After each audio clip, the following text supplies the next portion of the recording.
She wrote it down with her own hand, months before she died. Prince Charles wants me to die in a car accident. 10 months later, in a tunnel beneath the streets of Paris, those words would echo louder than any scream. A black Mercedes. A wall of flashing cameras. A pillar that would end a fairy tale the whole world had believed in. This is the story of how a shy 19-year-old girl became the most photographed woman on the planet, and how her final ride through the Pont de l'Alma tunnel would leave behind a mystery that has never fully closed. Long before there were crowns or cameras, there was a little girl standing in a big, cold house, waiting for a mother who wasn't coming back. Diana Frances Spencer entered the world on the 1st of July, 1961, inside Park House on the Sandringham estate in Norfolk, land that had belonged to her family for generations.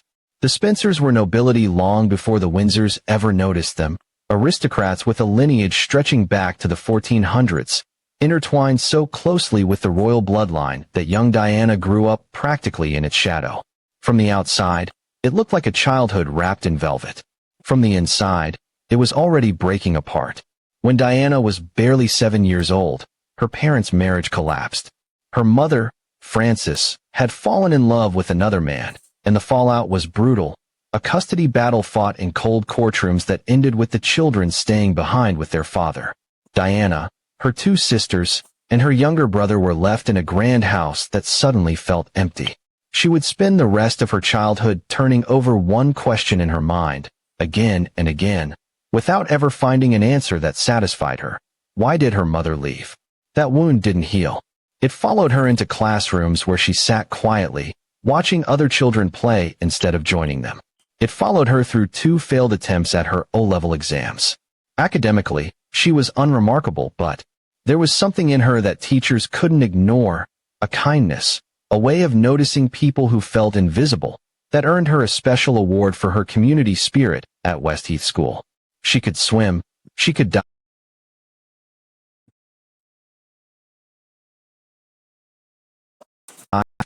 and the piano, but books never held her attention the way people did. At 16, she walked away from formal education entirely. No one watching her back then could have imagined the world would one day watch her every move. Her family had always mixed in royal circles, so it wasn't strange that in November of 1977, at a countryside gathering, a 16-year-old Diana found herself standing near a 29-year-old Prince Charles. At the time, he was seeing her older sister. Their first real exchange was almost laughably ordinary, a joke about his beard during a pheasant shoot. Charles thought she was amusing. Nothing more happened. A year later, she attended his 30th birthday party at Buckingham Palace, and still, nothing ignited. Diana Spencer was, for the moment, simply another name in the guest list of a prince's life. But something was quietly shifting inside her. At 18, she left the comfort of her father's estate and moved to London, determined to stand on her own feet. She shared a modest flat with friends, worked as a nursery school teacher, took babysitting jobs, and even cleaned houses to get by. She wanted independence, and for a brief window, she had it. What she didn't know was that her real turning point was already approaching, waiting for her at a weekend gathering in 1980. That weekend, at a friend's estate, she crossed paths with Charles again. This time, he was grieving. His great-uncle, Lord Mountbatten, had recently been assassinated, and Charles was carrying a private sorrow few people knew how to approach. Diana approached it with warmth instead of formality, comforting him in a way that felt disarmingly genuine. Something in Charles responded to that. The two began spending time together, hunting, fishing, wandering the countryside, and falling, or so it seemed, into something resembling love. The Queen approved. Prince Philip approved. Diana was young. She came from the right family. She carried herself with an innocence the monarchy considered exactly what it needed. After only 13 meetings, in February of 1981, Charles proposed. Diana laughed. She thought it was a joke. It wasn't. On the 29th of July, 1981, the wedding the world would call the wedding of the century took place inside St. Paul's Cathedral. 3,500 guests filled the pews. Millions lined the streets of London. Roughly 750 million people around the globe watched on television as an ordinary girl from Norfolk became the Princess of Wales. When the couple kissed on the palace balcony, it felt, for one suspended moment, like proof that fairy tales could still come true in the modern world. But fairy tales are stories, and stories can hide the truth for only so long. Because behind the lace and the cameras and the Archbishop's blessing, there was already a shadow standing in the room, a woman named Camilla Parker Bowles, whom Charles had loved since a polo match in 1970. Camilla had once doubted his commitment and married someone else, and Charles, wounded and pressured by a royal family demanding he marry a suitable, untouched young bride, had chosen Diana instead, not entirely out of love, but partly out of duty. The night before her wedding, Diana discovered gifts and letters that revealed the truth about Camilla. She confronted Charles. His answer was a sentence that would haunt her for the rest of her life. He refused, he said, to be the only Prince of Wales who never had a mistress. She cried through the night. And then she walked down the aisle anyway, because by then, there was no way left to stop it. What followed was a marriage that looked radiant on magazine covers and felt hollow behind palace doors. Diana, who had lost her mother to another man's love as a child, now found herself losing her husband to another woman in almost the same way, as though life had circled back to reopen the very first wound she'd ever carried. She smiled for the cameras. She attended the galas. And in private, she began to unravel. She threw herself into causes that no one else in the royal family would touch. At a time when the world treated AIDS patients as if they were contagious just to look at, Diana walked into a London hospital and shook their hands without gloves, without hesitation, without a flicker of fear on her face. That simple gesture rewired public attitudes overnight, and the world fell in love with her for it. She had, without meaning to, become something larger than a princess. She had become a symbol of compassion in an institution built on distance and formality. And yet the very palace she represented could offer her almost none of that same compassion in return. Behind closed doors, her health was quietly collapsing. She developed bulimia nervosa, a battle with an illness the public wouldn't fully understand or acknowledge for years. And even as her body and mind struggled, the royal family's expectations didn't soften. When she became pregnant with her first child, the pressure only intensified, and in the third month of that pregnancy, in a moment of complete despair, she attempted to end her life by throwing herself down a staircase. She survived. She would attempt it again more than once, and survive again, carrying a private agony that the public, still enchanted by the fairy tale, knew nothing about. On the 21st of June, 1982, she gave birth to Prince William. 2 years later, on the 15th of September, 1984, she gave birth to Prince Harry. Motherhood seemed to hand her something to fight for. She broke royal tradition by delivering both children in a hospital rather than the palace, and as her sons grew, she made a quiet, determined decision. She would not let them grow up the way she had, cushioned from the world and starved of warmth. She drove them to school herself. She took them to McDonald's, to theme parks, to homeless shelters, to hospital wards, showing two future heirs to the throne that the world extended far beyond palace gates. It was, in many ways, an act of rebellion disguised as parenting. But rebellion couldn't repair what was already broken. Charles continued seeing Camilla, and Diana knew it. She tried, more than once, to save what remained of her marriage, even meeting Camilla face to face to ask her to end the affair, only to be met with anger rather than remorse. By 1986, the marriage existed in name only, a formality both of them maintained for the sake of appearances. Diana found her own companionship for a time with an army officer named James Hewitt, a relationship that ran quietly from 1986 to 1991, while Charles made no real effort to hide his devotion to Camilla. Then, in 1989, a leaked recording of an intimate phone call between Charles and Camilla detonated across headlines worldwide. The tape captured a level of longing that stunned a public still clinging to the image of a dignified royal marriage. Phrases so unusually intimate coming from a future king that the tabloids seized on them for weeks. The illusion didn't just crack that day. It shattered. And in 1992, journalist Andrew Morton published Diana, her true story, built on secret conversations with Diana herself, in which she described her suffering, her illness, and her husband's betrayal in devastating detail. There was no myth left to protect.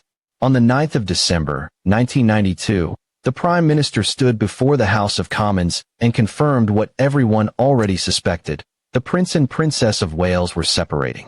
3 years later, Diana sat for an interview with BBC's Panorama program that would become one of the most talked about broadcasts in television history.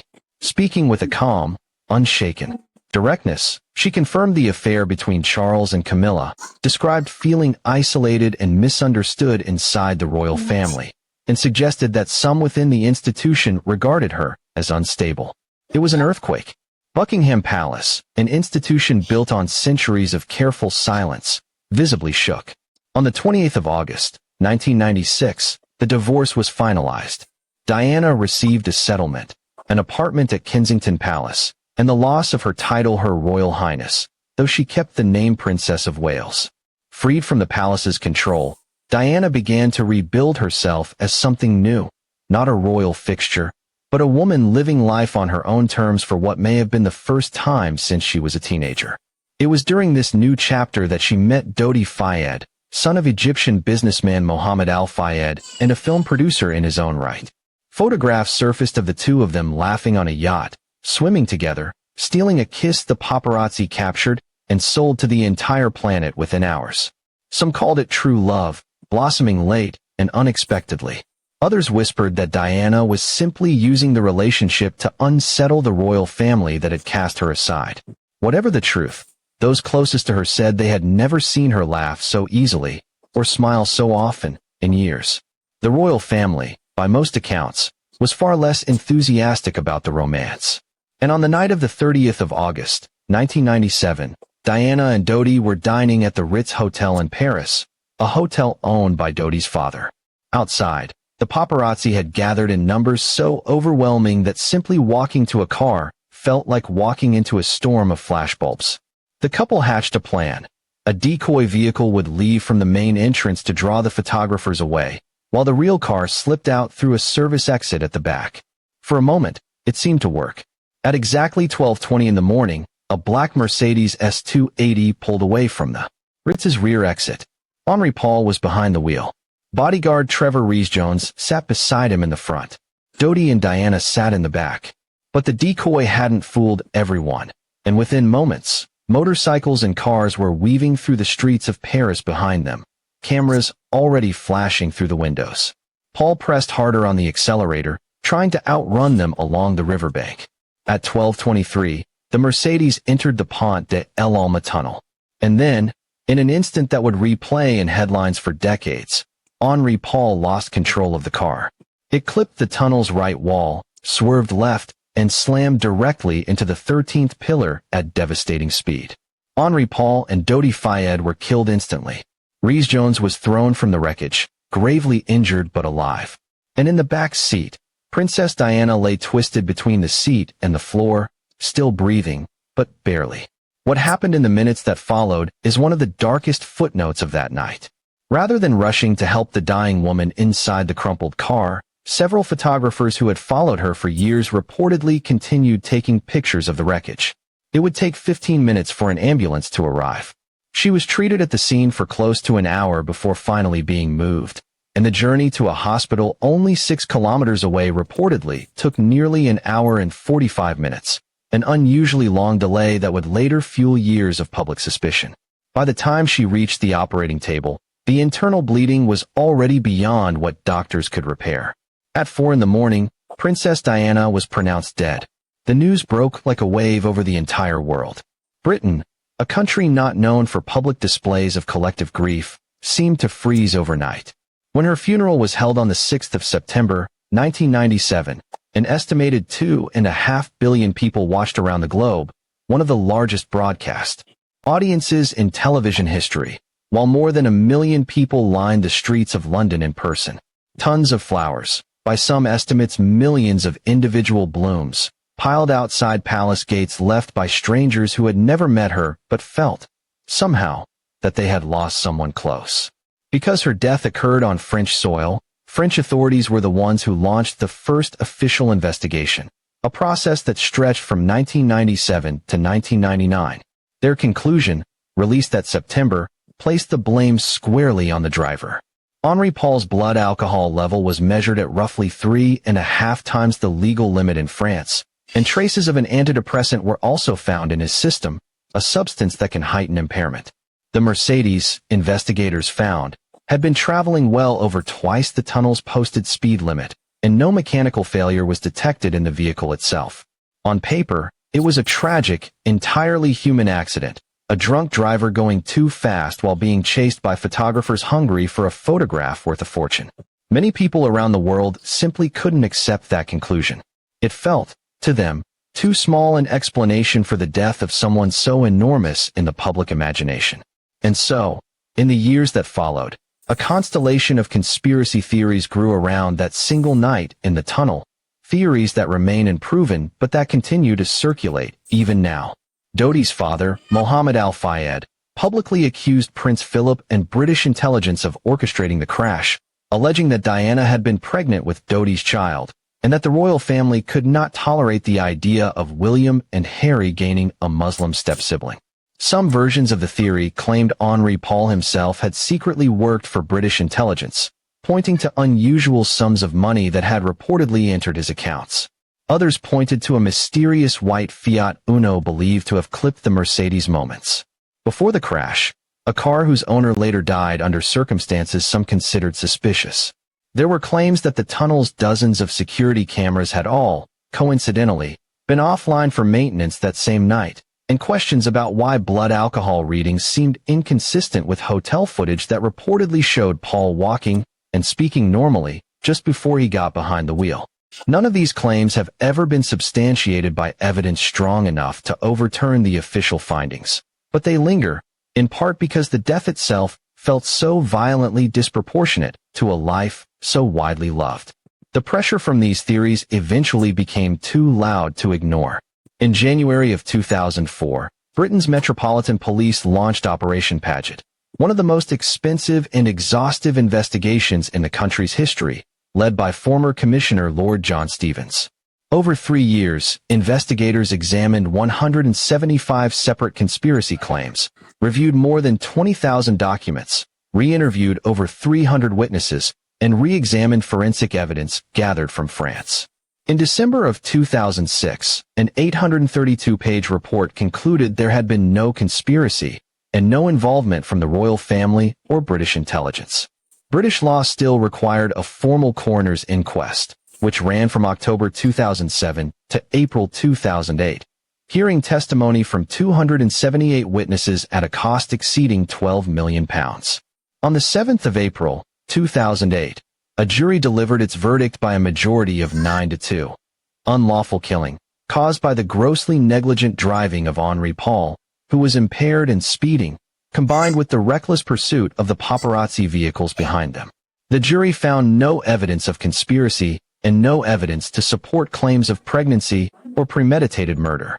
The letter Diana had written months earlier, the one warning that Charles wanted her dead in a car accident, was examined during the inquiry as well, and investigators concluded it reflected the depth of her distress and anxiety at the time rather than concrete evidence of a plot against her life. And yet, even with 2 extensive investigations closing the case, a significant portion of the public has never fully let go of the idea that something darker took place that night. Whether that persistence comes from genuine unresolved evidence or simply the human difficulty of accepting how ordinary a tragedy can be, even when it claims an extraordinary life, is something history has left unsettled. What no investigation could ever take away, though, was the impact she left behind. Diana entered the royal family as a shy teenager and left it, in the end, as something the institution itself had never quite known what to do with, a woman who chose compassion over protocol, vulnerability over polish, and honesty over the palace's practiced silence. She held the hands of AIDS patients when the world was afraid to. She sat with landmine survivors in war-torn countries when politicians offered only statements. She raised 2 future heirs to the throne who have, in their own adult lives, carried forward pieces of that same instinct toward openness and public service. In 2021, her life was reimagined on screen in the film Spencer, and her story has been retold across multiple seasons of Netflix's The Crown, each new generation encountering her not simply as a royal, but as a woman who refused to disappear quietly into a role that no longer fit her. Almost 3 decades after that night in the Pont de l'Alma tunnel, the world still calls her by the name it gave her long before her death, the People's Princess. Not because she was born into the crown, but because she found a way to make people feel seen by someone who wore one. So the question that remains isn't really about a tunnel, or a driver, or a set of documents sealed and unsealed over the years. It